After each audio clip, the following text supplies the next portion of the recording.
Good morning, Muscatine. Happy Monday. I always like to start off with our sponsors, saying a big thank you for allowing us to have this show every single day just for you guys. First off, Hy-Vee, thank you for letting us use your produce area. I need to do some shopping here in just a little bit after this.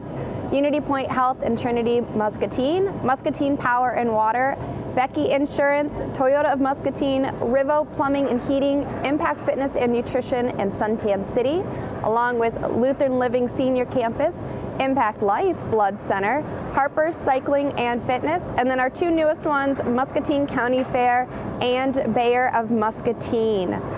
Some events this week, we have the Gmcci Business After Hours. That is this Thursday at 5 p.m. It's going to be located in the Rural parking lot. So enjoy some drinks, snacks. There's going to be some fun outdoor games. You can play bags, and then you can enter for some tasty giveaways. And also, it's a great way to get the summer started by getting to know a lot of the businesses here in Muscatine. Great social networking opportunity as well. Bingo at the Brew is on June 7th. That's going to be at 7 p.m.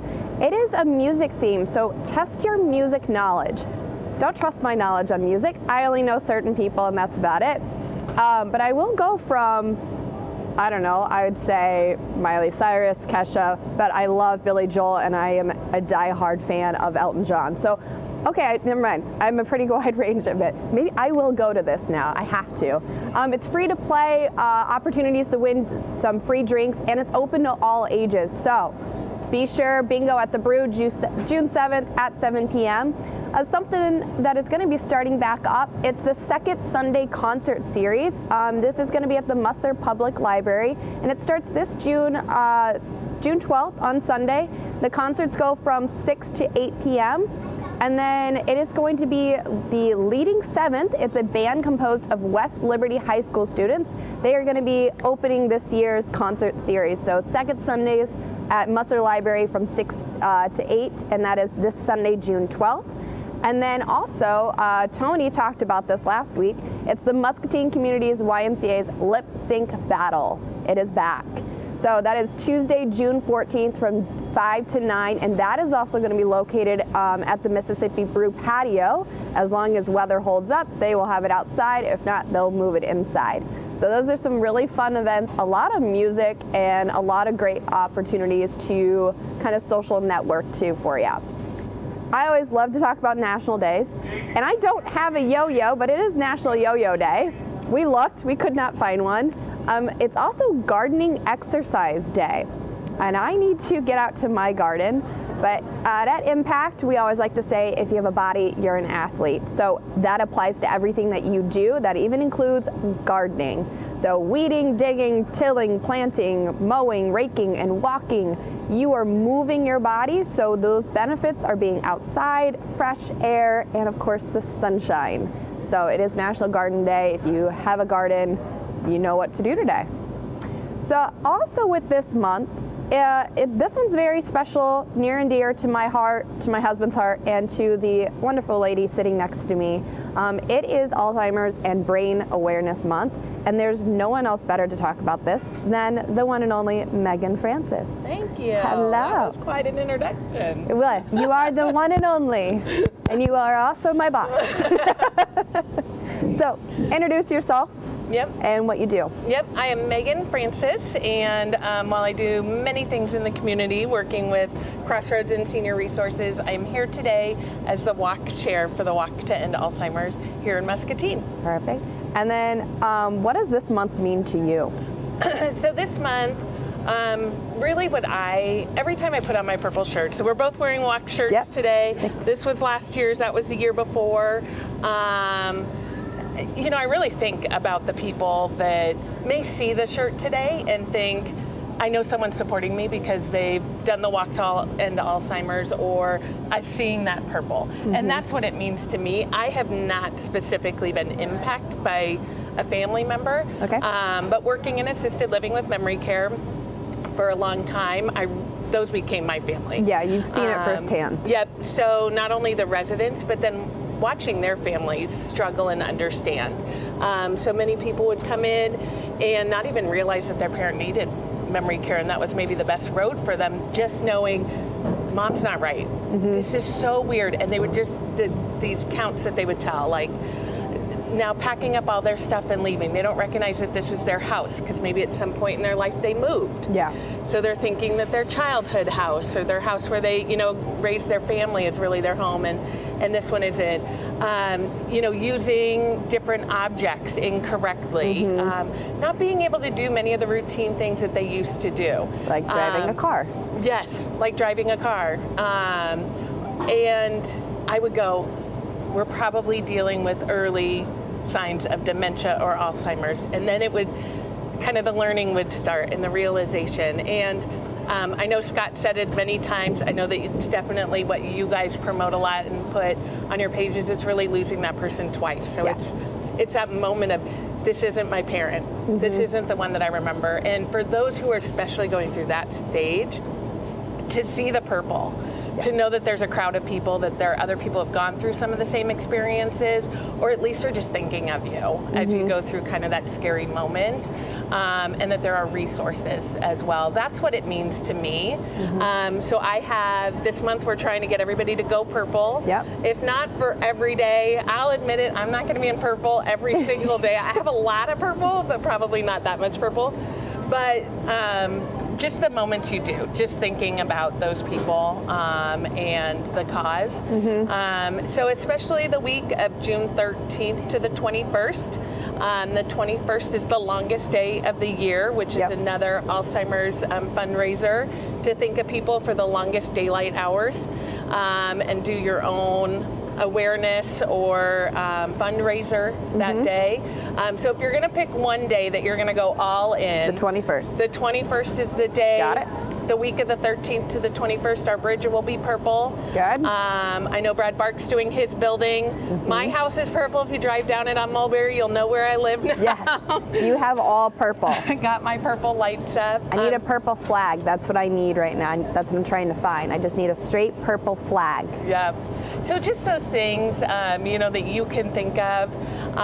When I love that these are out here. I'm going to totally so take the many display here. Well, and so we get these every single year. So Scott gets a package of them and I get a package of them. So we leave one at the house and then we have one at the gym. So that's how we've been able to distribute them. But then I still have mine from last year. So I have a lot of purple flags. If anyone needs flags, there you go. I am the person to come to for those. Stop out at Impact, grab a flag, do a workout, and purple it out. Yes. But even putting something like that out on your desk in the flowers is great. Those are just little signs that we can do to support the awareness. So perfect. And then when it comes to the walk, tell us a little bit about the information for this. Yep.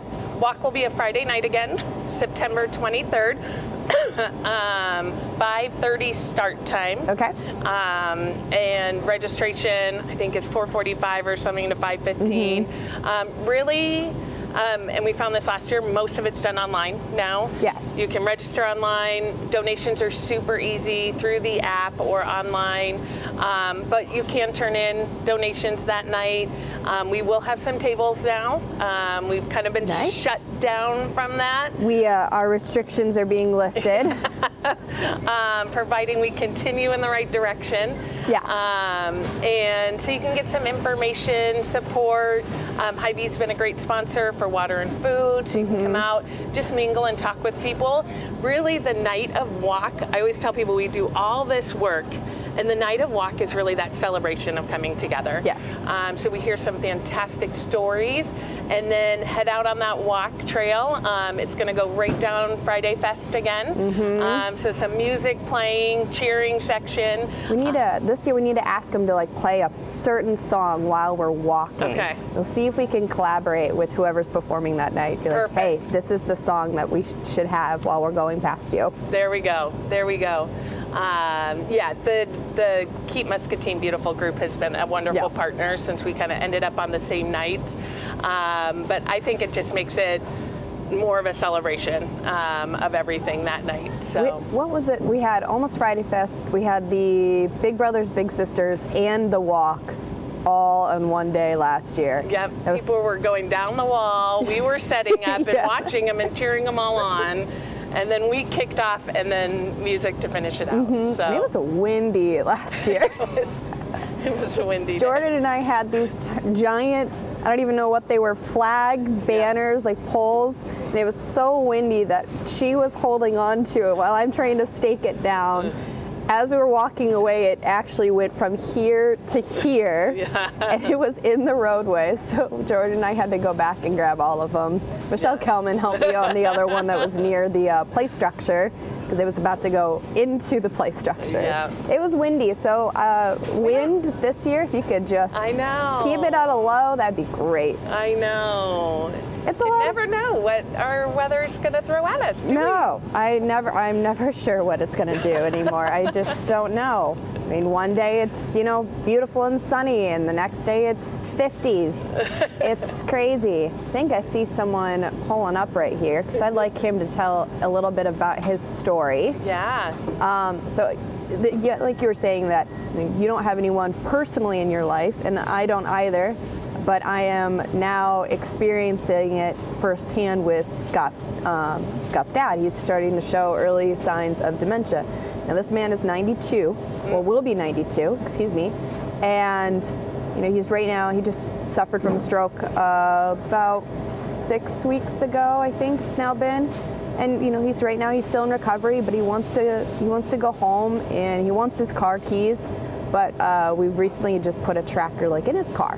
And like you said, you know, he gets in the car, he forgets where he wants to go, and then he's traveling 45 minutes to a 5-minute location. And it's so heartbreaking, because he's in Richmond, Indiana, and we're so far away that we feel like, you know, we're stuck. Yeah. And so Scott's going through that same experience that he went with his mom 13, 14 years ago now. Yeah. And now he's seeing it firsthand again. Yeah. So it is quite the experience, and what Scott has said is, you know, you lose someone to Alzheimer's twice. First the mind and then the body. And now seeing that personally, it is quite the story. And I'm going to let him really tell his story. Putting him on. Now, really mind you, putting he him is on not the wearing spot. purple, so please forgive him. He did just get done with class. Don't have purple impact shirt? I do not have a purple. Well, we do have purple impact shirts for the walk. We didn't have like an actual purple impact shirt, and now I'm gonna have to get a full-time purple shirt. Thank you, There Megan. you go. June next year. So- You've got a year. We'll give you a year. And the comedian. All right. He just finished up, and now. Yes. Nice. I texted him and I said, hey, I need you. You have an amazing story. Hello. Hi. Nice to see you. Nice to see you again. It's been a long time. I know, right? So, Megan and I obviously don't have a personal tie, but you do. And now, not just one way, but potentially now two. So, You're just gonna put me on the spot. You just want to see I don't me have- get all teary-eyed and whatnot. I mean, yeah. Well, we'll talk about this. I'm in trouble. I'm in trouble. Coming at the last minute, and And putting you on the spotlight. Yes. So, what would you like to do? I would like to know why June for Alzheimer's and Brain Awareness Month means to you. Well, I think it goes without saying. Obviously, the whole walk to end really is in honor of my mom, Patsy Schultz, and that's who we named our son after, Patrick, in honor of her. You know, let's see, my gosh, this is 2022. 15 years ago, this coming November, is when we lost Mom to Alzheimer's. And, you know, you think back and you see the progression of having a loved one go through this. And you also, once you get, I don't say appreciation, that's the wrong word, but once you get the understanding of how a loved one goes through, then you begin to understand what people go through who you don't even know.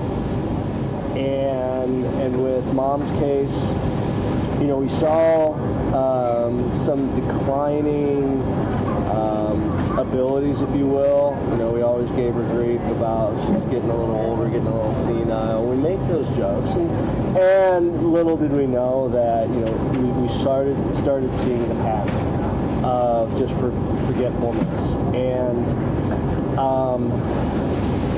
the story I also love to tell that people don't know about, not only in regards to the person that's going through this terrible disease, is also the caregivers. So we need to also be very aware of the people that take care of our loved ones and our friends.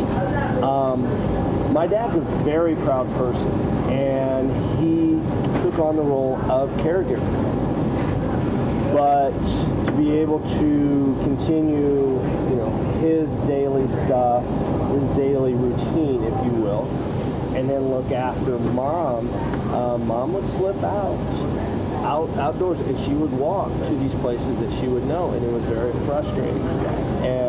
And so when you look at not only your loved one going through this, but the mental health of a caregiver and trying to take on, I'll say a burden, the burden of looking after your loved one.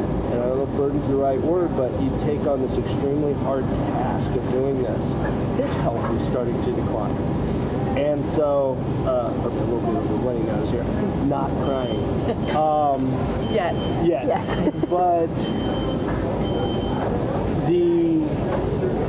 I guess the frustration of being able to care for someone you love can take that toll. And we saw that on Dad.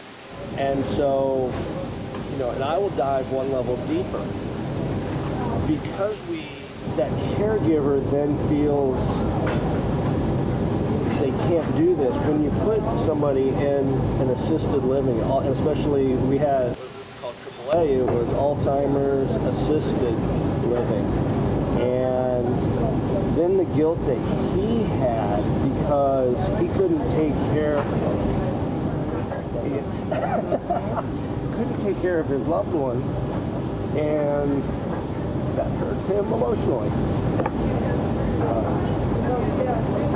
And he's always, and this 15 years now, and he still feels that guilt. Fast forward to, I'd say, the past couple years, you know, I think we joke as humans that, you know, our parents take care of us when we're young. Now, my brother, my sister, and myself, we're trying to take care of Dad, trying to help him understand that he's showing signs of dementia. Simple conversation, short-term memory is not good for him. We can talk about the same topic 3 times in a row within an hour. But being the proud man that he is, he's not really willing to resign himself to have help. So when we look at that, it's like, one, we have to get our loved one who is battling Alzheimer's to be able to, resign's not the right word, but to kind of accept that this is the new way that needs to happen, because an at-home life, as much comfort as it brings, there are people that can look after you 24/7 getting into a facility. And so we're doing that with Dad right now. That transition is going to be, is becoming a little more difficult. There's good days and there's bad days, and obviously you've been privy to those phone calls. My brother and my sister have been doing wonderful jobs to that. Your brother has maintained a very balanced mind with, because he goes and sees them almost every other weekend, and so, you know, they went to church, and right away, you know, he's in a car and his dad's just saying, you know, I want my car keys.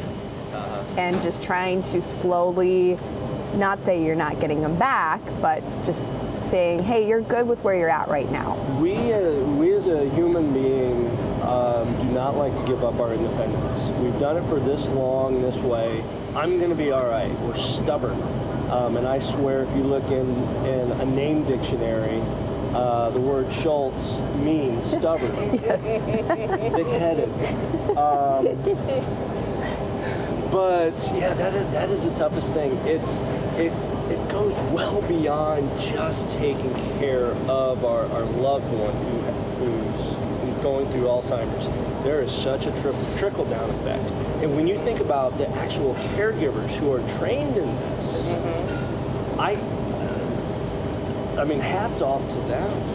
So when we look at, potential treatments, anything, and it just so happened that past couple weeks with my role at the Indy 500, I'm passing through the garage. This was on Carb Day. Ed Carpenter, who is from Indianapolis, he and I know of each other. I used to do track announcing a long, long time ago in Indianapolis, or in Indiana, and he was in this racing circuit that I did track announcing for. So we knew each other, and I stopped by and talked to him. They are sponsored by a company called Alzheimer, not the company, but it was a new Alzheimer's treatment called Alzheimer. They've gone through their first trial, and they're now going to get into, I think they've succeeded through that first trial. And so, these little touch points that you have in life with loved ones, with friends, with people that, he's a race car driver. He's out there risking his life at 240 miles an hour. And how his sponsorship has created this platform for him to be able to talk about it. So I just love all these little touch points to be able to, and that's where all the donations go to. And sometimes we can get some donation fatigue. Everybody's looking for donations. Help this cause.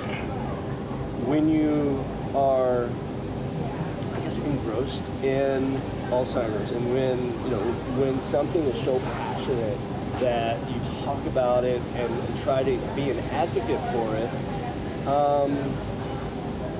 we know that the money that we ask for, whether it's through walks, whether it's through a workout that we as Impact are going to sponsor here at the end of the month, however we can do this, we know all that money is going to a good cause. We know it's going on to hopefully cure a disease that, I'd love to see it in my lifetime. I still have another 50 years to go. I'd love to see it in my lifetime.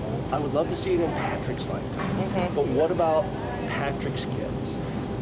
It's just not about what's going on now. It's how we can do this in the future. We have cancer, all sorts of cancers to try to cure as well. But yeah, hopefully we can do something nice on this end, even in a local. Whether we do 10,000 or 30,000 or 100,000, whatever that donation level is, all of that helps. So, what is our main goal? 27,000. 27. Okay. So, sounds very right. Yes, I think last year was 23, so it always bump up a little bit. I think it's about 27,000 is our goal. As a local Muscatine community, and I know I went off on a little bit of a tangent, but that's why it is so important to me. From my mom, seeing it now again with my dad, and I think the nice thing about the walk too, if you get involved right now and sign up, is you do have a long time to fundraise. So I will find that I do get I'm involved in a lot of nonprofits, get a little donor fatigue, feel bad about asking people, but what you can do is I'll put it up on my social media, when I first join, and people can give $20, $30, and then kind of reignite it again 6 months later, and they can give another 20. So now they've given a bigger donation, but I've now made it a little bit easier for them. And that's what I love about kind of how long we fundraise for, is that, people can give little amounts at little times, or you can attend some of the fun events going on, and learn more about the cause, and then give those little bits where you can, because every bit matters. Well, and we don't take a break. Yeah. No. We take the board takes a 2-week break, and then we're back in it. We go right back in. And what I love about our walk, and I think all the walks in general, it's sort of, we'll joke about the 7 degrees of Kevin Bacon. I think, we're going to go about 2 degrees. I mean, or 1 degree, that we know whether we have a loved one, a family member, or like that first cousin, we know somebody that, we have a friend that has a loved one going through that. There is so little degree of separation. And this isn't necessarily the flowers that we have, the donation flowers, whether it's in honor of a loved one, whether it's just knowing someone who has a family member that's going through this. We have these levels, and so it's very inclusive. That, if the donations become difficult, what's great is that, hey, why don't we get a team together? So every time we talk about, whether we go to somebody, hey, have you thought about putting a team together, 5 or 6 people together, and you start getting those little bit incremental donations in, all of a sudden that snowballs and makes it big. So, when we start gearing up even more for our walk in September, you're going to see a lot more requests. But I would say, just create a team. It's a short walk, but we're done in a half an hour, maybe. Yeah. But that half hour is so meaningful to everyone there. You will get moved. Yeah. And that's, not to tug on heartstrings. No, it's not. That's what it's about. But you get moved. You will understand the passion that we as a walk to end group have. Yeah, it is. It's pretty powerful. If you've ever been to the ceremony, everybody does have their different flowers, and there are caregivers. And I will just put to your fact of the caregivers, there are over 11 million unpaid caregivers. So that spouse, that family member, that neighbor, who's really just being that great neighbor and seeing this person go through, that amounts to over $272 billion worth of caregiving. So that is like no small feat right there that people are just giving of themselves. But we've even had members holding a blue flower, which is for those who have Alzheimer's themselves. And to all come together and know that you're there together supporting each other is pretty powerful. And the little touches. And I was saying my favorite thing about Go Purple in June is just those moments that you don't realize there's someone. We just had someone join our walk team, and I don't know if she's really told her story yet, but just lost her father. And I've worked with this person for years and years, was a walk member last year, now joined our committee.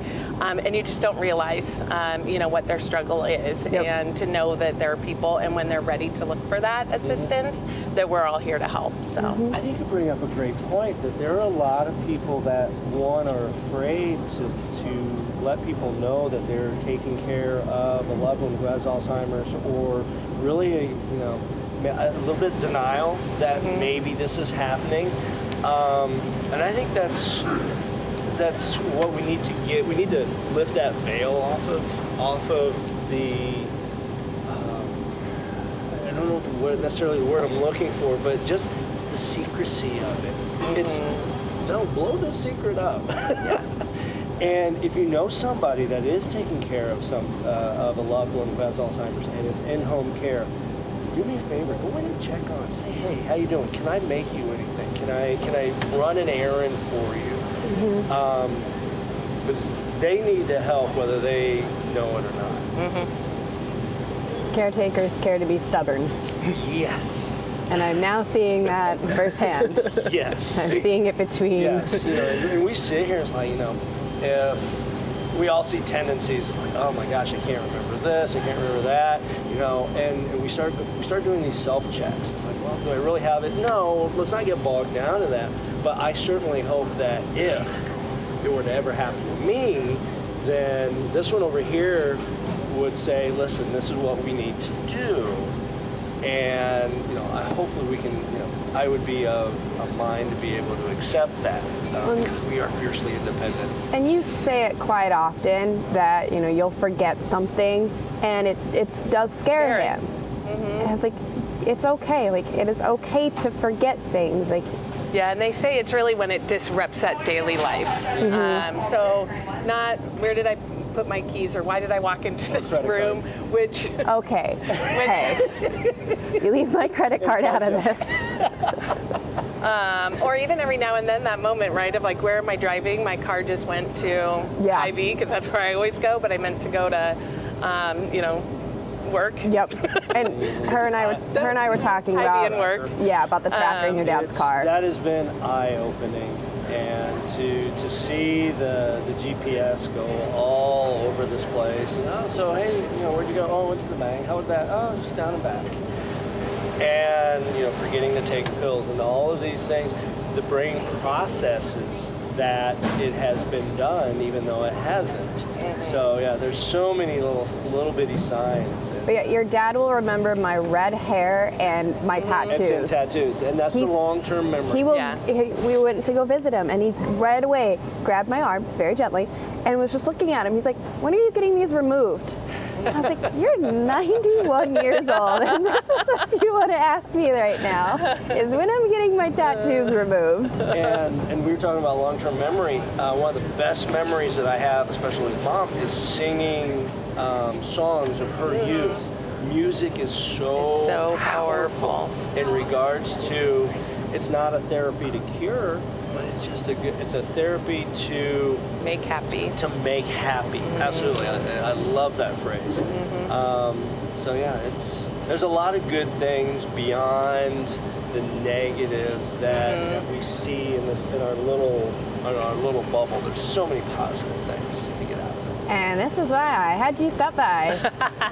All right, so the walk, go purple, change your lights, get a flag. I need to find a big purple flag.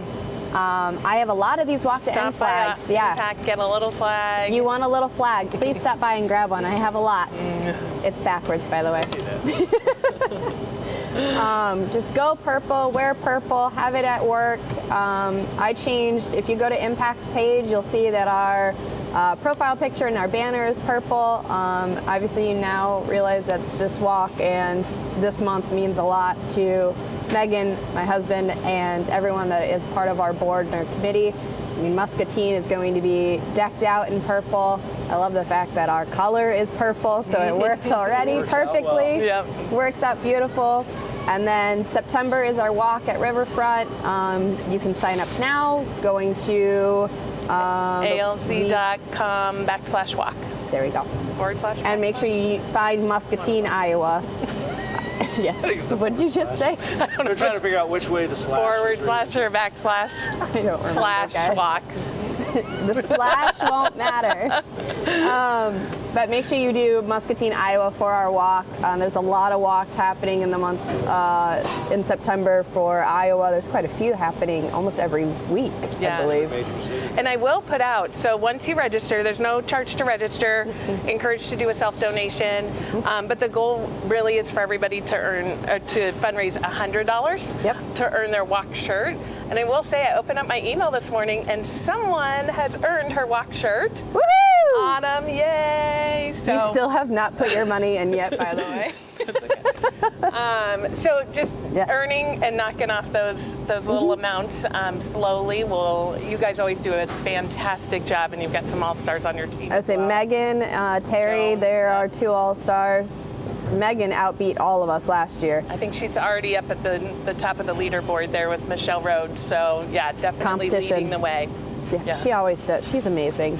Go purple, join, create a team. If you're a small business, that is a great way to get your team started. Find a team captain. And then, do we need any volunteers for the day of the walk? Yep, day of volunteers. So to man tables, work registration. I didn't bring any water with me today. Yep, definitely. So you can also on that same walk page, there's a sign up to volunteer button. Perfect. You can just go right on there, fill that out, and we'll get in contact with you. Sweet. So volunteers, donate. You can donate in person, online. There is a Walk to End app that you can also use. And then taking part in the walk, the more the merrier. We always love seeing more flowers in our garden. And then anything else you'd like to share? I'm going to be really excited. One of the best ones to see is the garden with all the pinwheels. That is amazing. I think that's a truly moving tribute as you're walking through. I think that's one of the coolest things that I have seen. It was really neat on the app last year, because I think just because we still had to follow like COVID restrictions, on the app you could see like a virtual garden, which was really neat. So I did it in our backyard, and it looked like our whole backyard was just filled of these pinwheel flowers. And it was really pretty. So you can see it virtually too. Yeah. So that is all. Go purple. Please go purple. All the purple. I know Muscatine, wouldn't you say the bridge is next week? 13th to the 21st, I think, or 19th. Okay. And then June 21st is the longest day. That is the day to donate. Longest day means more love that we can give. That is all that we have today, so I hope you all have a healthy and happy Monday. See you later, Muscatine. We've all been through a lot together, and along the way, you'll find out who really cares for you and who you can trust. Because there's a lot of stuff that happens in life, like those days when the amazing happens, or those days that are really, really hard. That's why you need someone like Unity Point Health. Because when it comes to your health, you gotta have someone you can trust. Unity Point Health. Know how much you matter to this world.